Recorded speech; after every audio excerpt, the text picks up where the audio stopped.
안녕하십니까. 저는 한국산업인력공단 NCS 센터에 근무하고 있는 김연식이라고 합니다. 저는 최근에 핫 이슈로 떠오르고 있는 블라인드 채용에 대해서 설명해 드리도록 하겠습니다.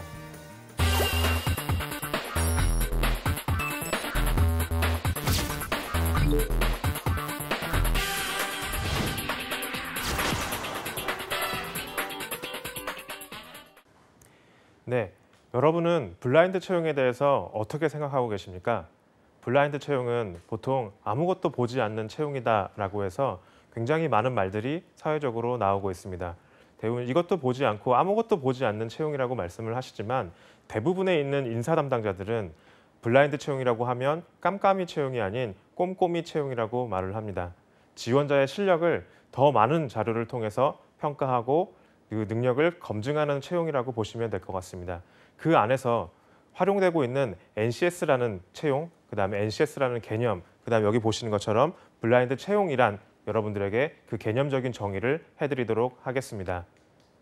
자, 여러분이 생각하는 NCS는 무엇이라고 생각하십니까? 제가 취업준비생들을 많이 만나보고 다니는데요. 대부분이 하는 말은 NCS는 필기평가다 혹은 직업기초능력평가다라고 말할 뿐입니다. 자, NCS란 그런 것이 아니라요. NCS는 이 앞에 보시는 것처럼 국가 직무 능력 표준, National Competency Standards라는 앞글자를 따서 만들어진 용어라고 보시면 됩니다. 여러분들은 의자를 산다라고 생각을 해보십시오.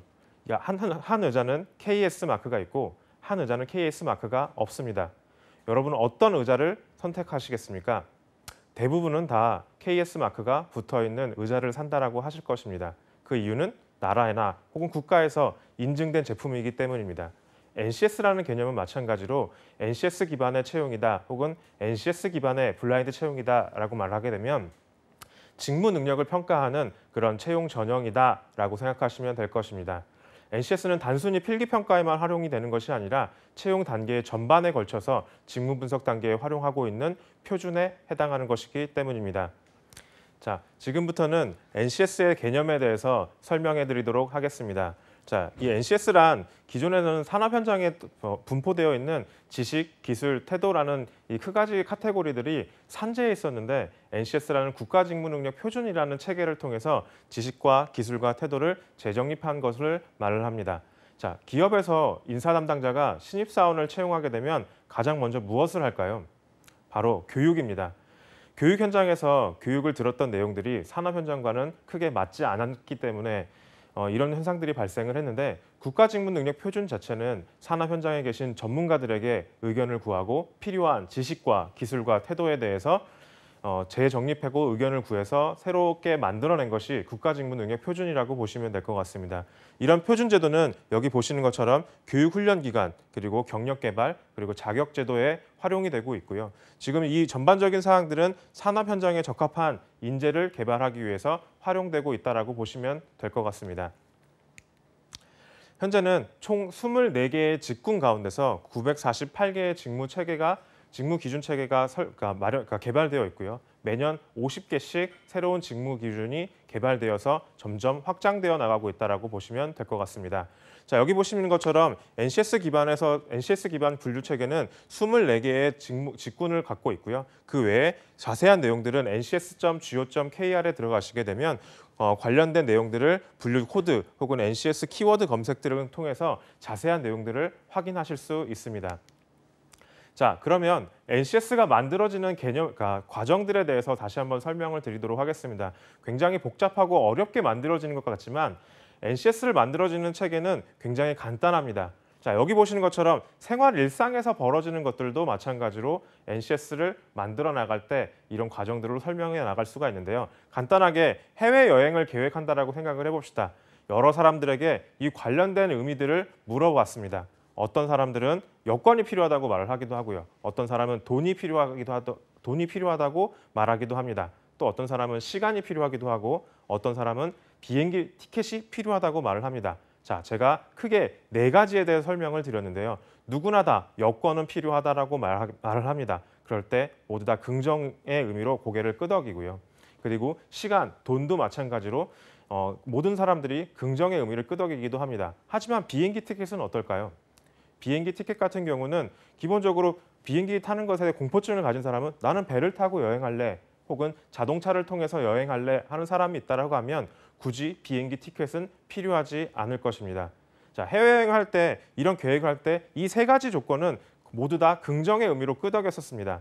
하지만 비행기 티켓 같은 경우는 그 의미에 대해서 조금 의미를 퇴색시키거나 혹은 거기에 대해서 긍정하지 않는 사람들이 발생하기도 합니다. 이럴 때는 NCS 기반의 NCS 기반 국가직무능 표준을 개발할 때 모두 다 사람이 긍정하지 않았기 때문에 이것은 표준에서 빠지게 되는 것이죠. 그러니까 이것처럼 해외여행을 간다라고 했을 때 기본적인 것들은 국가직무능 표준을 그 산업 현장에 계신 분들에게 의견을 수렴하고 표준을 만들어 나간다고 보시면 될 것 같습니다.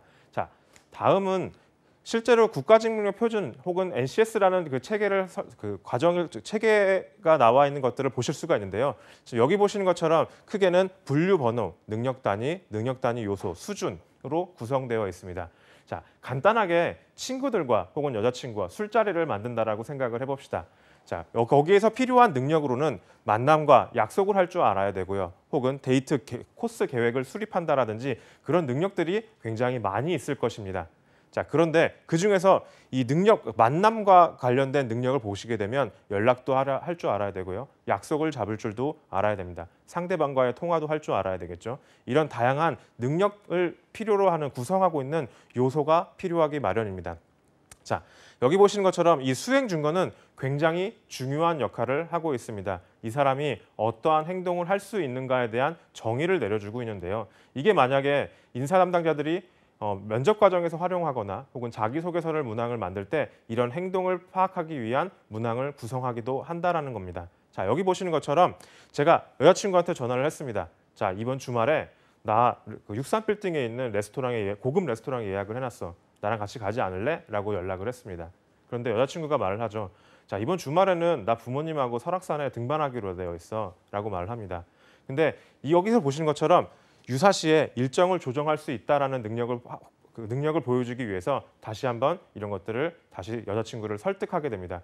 자, 이번 주말에 부모님하고 설악산을 간다라고 하게 되면 너 정상까지 올라가면 굉장히 힘들 거야. 그리고 부모님하고 가는 것보다 나랑 노는 게 더 재밌지 않을까? 63빌딩에서 레스토랑에서 멋있게 점심 혹은 저녁을 하고 그다음 옆에 있는 롯데월드에 가서 놀이공원에 가서 재밌게 놀아보자. 그러면 설악산에 올라가는 것보다 훨씬 재밌을 거야 라고 말을 하죠. 그러니까 여자친구는 이걸 듣고선 계획을 변경해서 데이트를 나가게 됩니다. 자, 여기서 보신 것처럼 이 남자의 능력은 유사시에 일정을 확보할 수 있답니다. 혹은 일정이 없는 날짜와 나와의 약속을 확보할 수 있다. 그러니까 이런 능력들을 여기서는 보여줄 수 있다는 것이죠. 자, 이런 것들, 이 행동을 하기 위해서는 기본적으로는 지식과 기술과 태도가 필요합니다라고 해서 정의하고 있다는 겁니다.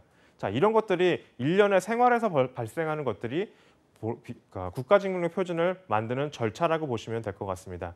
자, 여기서 보시는 것은 실제로 사무행정 파트에서 활용하고 있는 국가직무능 표준의 체계입니다.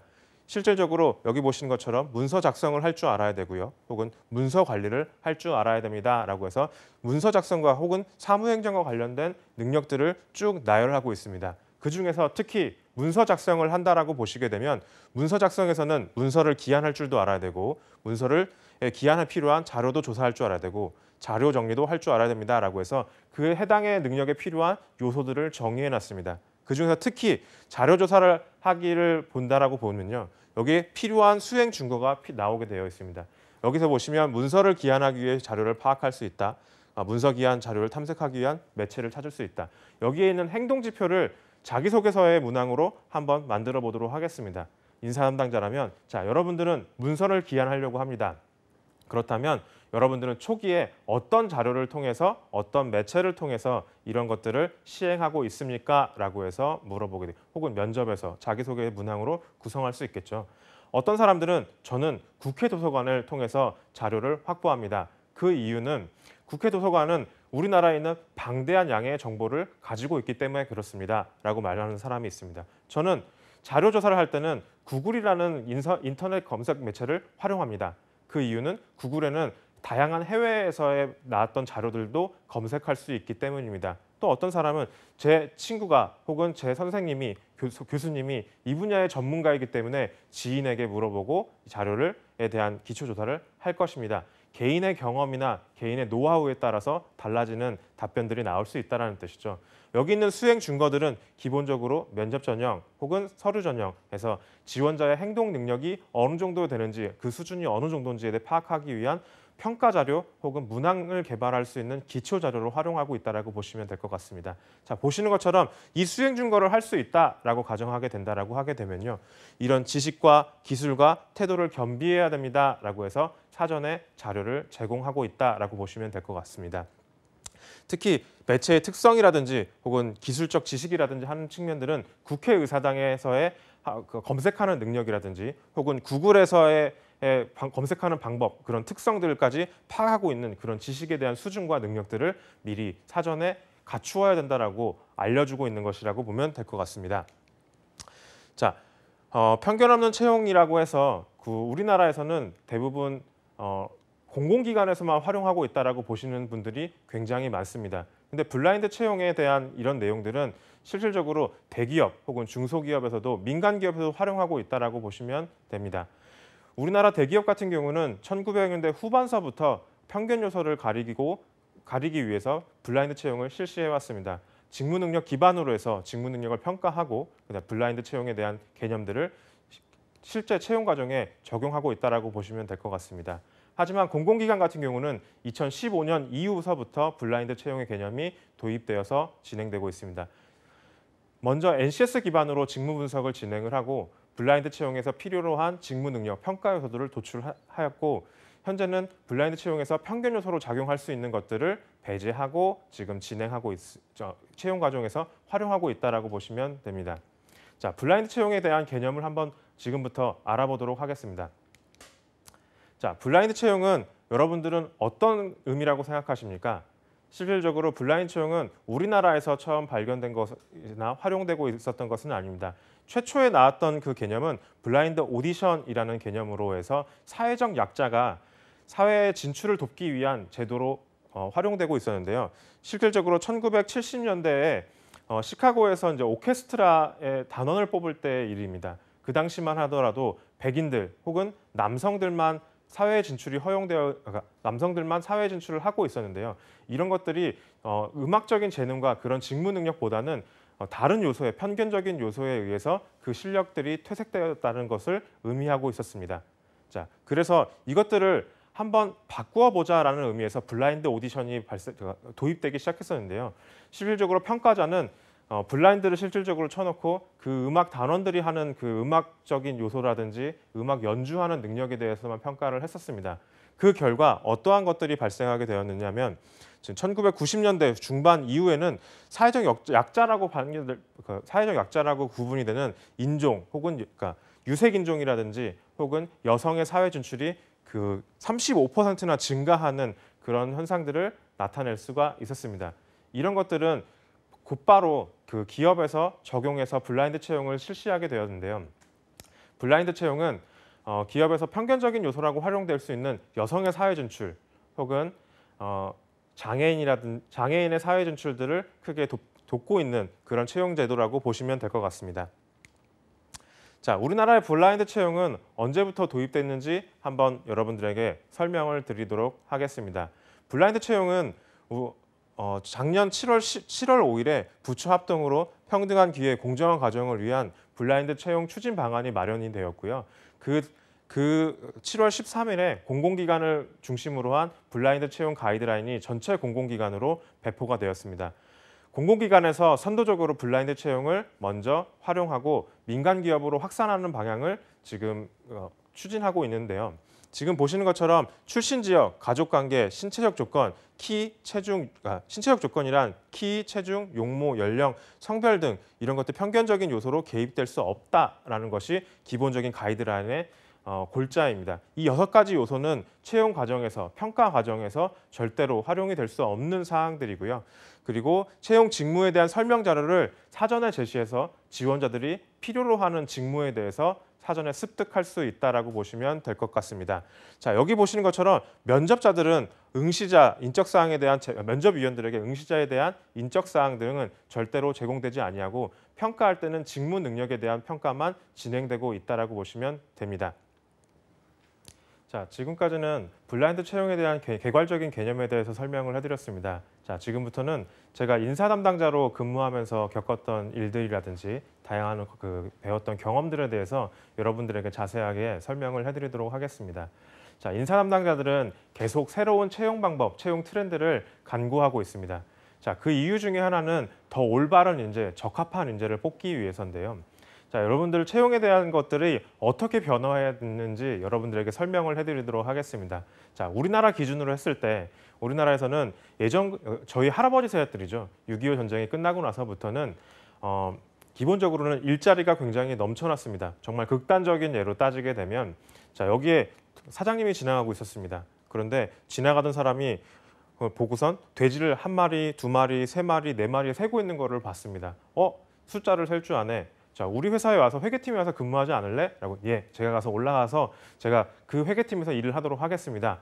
예전에 서울 상경에서 일자리를 찾는 사람들이 굉장히 많았습니다. 그만큼 올라가기만 하면 일자리가 넘쳐났다는 뜻입니다. 그때는 전공이라든지 이런 것들이 구분 없이 일자리가 내가 원하는 곳, 돈을 더 많이 주는 곳이 있다고 하면 이직하게 되고 일자리를 구하게 되는 그런 것들이 빈번하게 일어났습니다. 자, 이런 큰 성공 스토리를 갖고 있는 사람은 누구일까요? 예전에 정주영 회장처럼 쌀가게에서 쌀 1포대, 2포대 세면서 관리하는 것들, 그다음에 경영하는 것들, 운영하는 것들을 배우고 나서 큰 기업을 설립하는 큰 성공 히스토리가 발생하기도 했었습니다.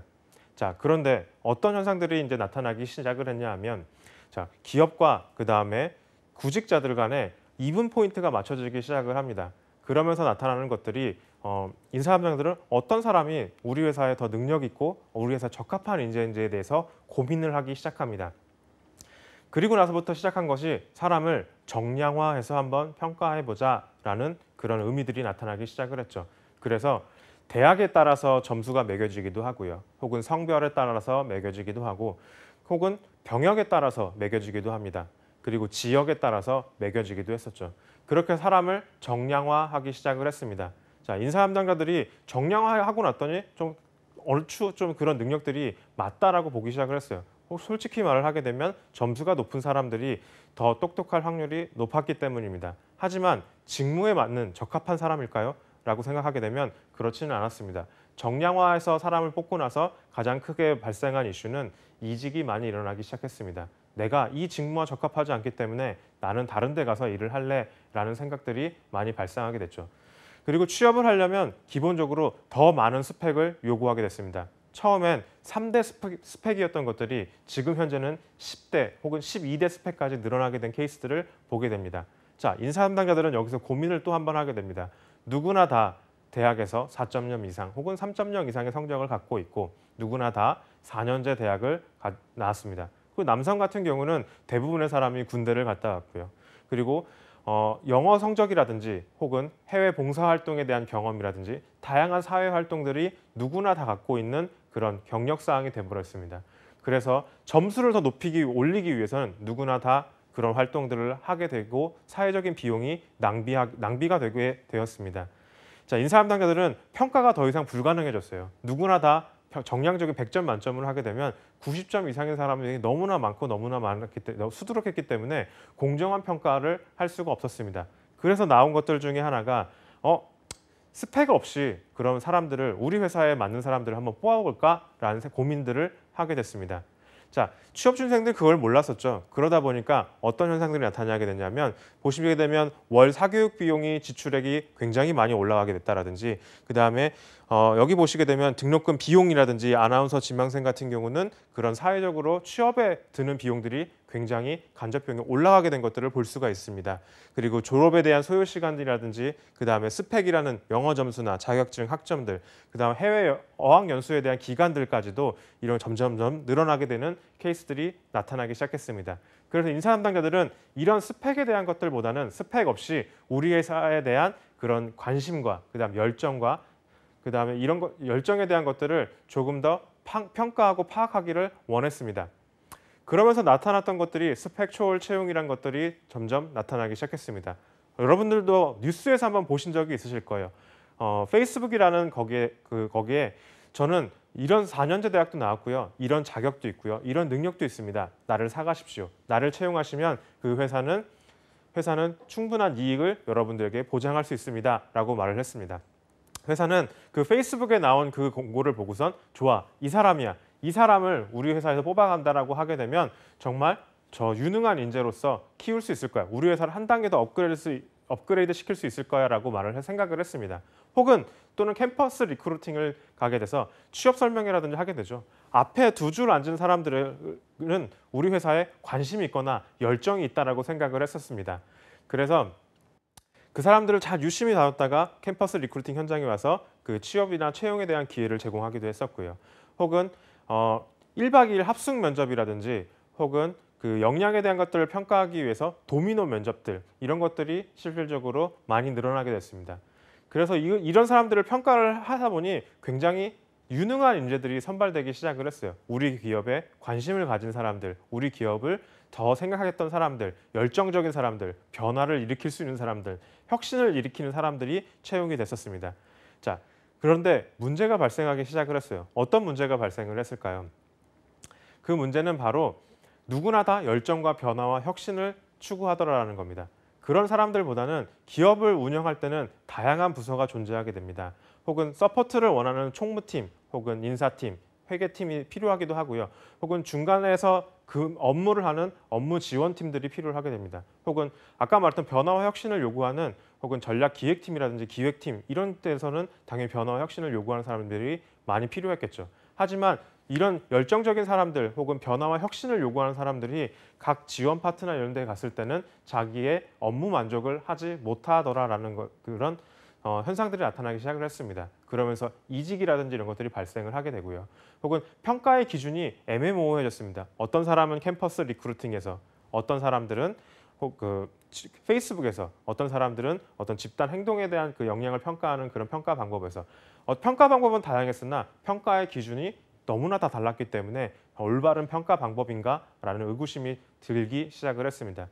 자, 이렇게 해서 들어온 사람들의 또 어떤 것들이 발생을 하게 됐냐면 교육 시간, 교육 비용이 굉장히 많이 증가했습니다. 그 업무에 적합한 인재로 만들어 나가는 과정에서 교육 비용들이 좀 올라가게 되겠죠.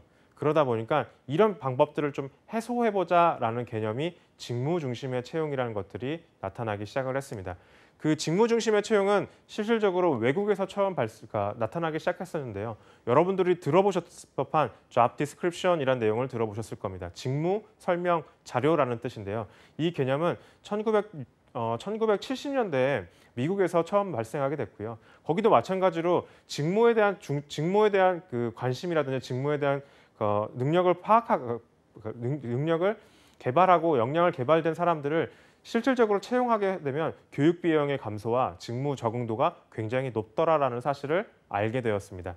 자, 여기 보시는 것은 외국에 있는 채용 공고 중에 하나인데요. 크게 여러분들 아실 법한 그런 기업입니다. 지금 보시면 깨알같이 굉장히 많은 자료들이 나타나 있죠. job description이라고 해서 여기 보시면 관련된 내용들, 이 직무는 어떤 내용을 하고 있습니다라고 해서 기본적으로 안내를 하고 있습니다. 자, 이런 내용들이 여기 들어가게 되어 있고요. 그 밑에 보시면 영어로 되어 있긴 하지만 어떤 능력이 필요합니다라고 해서 상세하게 나오게 되어 있습니다. 자, 제가 대만과 미국에서 근무할 때 채용 공고를 실질적으로 냈을 때 가장 많이 할애한 시간은 바로 이 채용 공고 파트입니다. 거기서 나왔던 내용 중에 하나는 어떤 직무를 합니다라고 해서 크게 한 3줄 정도가 들어가게 되고요. 여기에선 어떤 능력이 필요합니다라고 해서 기본적으로 안내를 하고 있습니다. 기본적으로는 4년제 대학은 나오셔야지 되고요. 그다음에 이런 교육은 들어보셔야 됩니다. 필수적으로 관련 분야에서 3년 이상의 경력은 필요하고요. 그리고 리더십 스킬은 있었으면 좋겠습니다. 또한 커뮤니케이션 스킬도 필수적으로 있었으면 좋겠고요. 그다음 한국에서 근무하셔야 된다고 하면 한국에 대한 채용이나 법에 대한 제도도 좀 알고 계셨으면 좋겠습니다라고 해서 굉장히 많은 양의 분량을 여기에 채용 공고에 담게 되어 있습니다. 자, 지원자들은 이 채용 공고를 보고 어떤 생각을 할까요? 자, 내가 어떠한 직무 능력을 갖추었는지에 대한 것들을 스스로 판단하게 되어 있습니다. 자, 이 내용을 보고 이런 업무를 수행하는구나. 내가 평소에 관심을 가졌던 분야에 대해서 체크업을 하게 되고요. 그다음에 아까 나왔던 리스트들 중에서 쭉 나열합니다. 자, 커뮤니케이션 스킬. 나는 이거 학교 수업에서 들었던 것 같아. 라고 체크를 하게 되고요. 관련 분야 3년 이상의 경력. 그렇지. 나 지금 일하고 있는 데가 경력이 지금 3년이 조금 넘었으니까 난 지원할 수 있어. 자, 리더십 스킬이라고 되어 있는 부분에서는 나는 아직 뭐 리더로서의 역할을 수행한 적이 없어 라고 하게 되면 그 칸은 X자를 해놓게 됩니다. 자, 이렇게 되면 이 사람들이 내가 이 분야에 지원할 때 어느 정도의 직무 역량을 갖고 있는지에 대한 것들이 나타나게 된다는 뜻이죠. 스스로 판단을 하고 내가 여기에 적합한 인재인지 혹은 직무 능력을 어디선가 더 쌓아서 여기 지원해야 되는지 자기의 역량을 진단할 수 있다는 것이 여기 나타나게 되어 있습니다. 지원자들, 외국에 있는 분들은 이런 지원자에 대한 이 채용 공고를 보고 자기의 어느 정도의 수준에 있는 것들을 평가하고 난 다음에 지원 여부를 결정하더라라는 것입니다. 보통은 외국에서 그 취업 지원자가 가장 먼저 하는 일은 본인의 경험과 경력을 쭉 리스트를 나열하는 것입니다. 자, 여러분들 학교에서 보시게 되면 교수님들이 CV라고 해서 학교 게시판에다가 올려놓은 것들을 보셨을 거예요. 강의는 언제 했고요. 논문은 언제 땄습니다. 그리고 신문 칼럼은 언제 썼습니다. 그리고 해외 출장에 가서 이런 학회에 참석한 것들은 언제 있습니다. 쭉 길게 나열된 것들을 보실 수가 있을 겁니다. 외국에서는 자기의 경험과 경력에 따라서 그런 리스트를 쭉 해놓고 이 경험과 경력이 자기 지원하고자 하는 파트와 매칭이 되는지 안 되는지에 대해서 스스로 평가하고 판단하고 있더라는 것입니다. 이 채용 공고는 기본적으로 직무 능력 중심의 채용에서는 가장 큰 역할을 하고 있다라고 보시면 될 것 같은데요. 여러분들이 우리나라에서 있는 그 직무 중심의 채용도 마찬가지로 외국에서 있는 그 블라인드 채용 혹은 직무 중심의 채용을 기반으로 해서 우리나라에 커스터마이징 된 것이라고 보시면 될 것 같습니다. 여러분들은 블라인드 채용을 할 때 아무것도 보지 않는 채용이다라고 생각하시는 것들이 굉장히 많지만 실질적으로는 직무 능력에 대해서 더 세세하고 꼼꼼하게 평가하고 있다라고 보시면 될 것 같습니다. 보시는 것처럼 이런 채용 제도가 우리나라의 블라인드 채용에 지금 활용되고 있다라고 보시면 되는데요. 다음 시간에는 그 관련된 채용 절차와 우리나라에서 블라인드 채용이 어떻게 활용되고 있는지에 대해서 설명을 해드리도록 하겠습니다.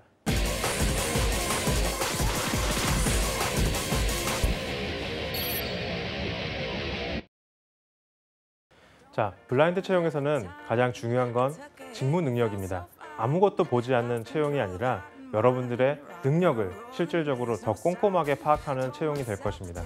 그래서 이 채용을 알기 위해선 NCS라는 국가직무능력 표준을 꼭 개념에 대해서 알고 짚고 넘어가셔야 되고요. 그 다음에 블라인드 채용이 어떻게 도입이 되게 됐는지 이거에 대한 사회적인 전반의 요구가 있어서 도입이 됐기 때문에 여러분들은 이거를 준비하는 절차에 대해서 분명히 짚고 넘어가셔야 될 겁니다.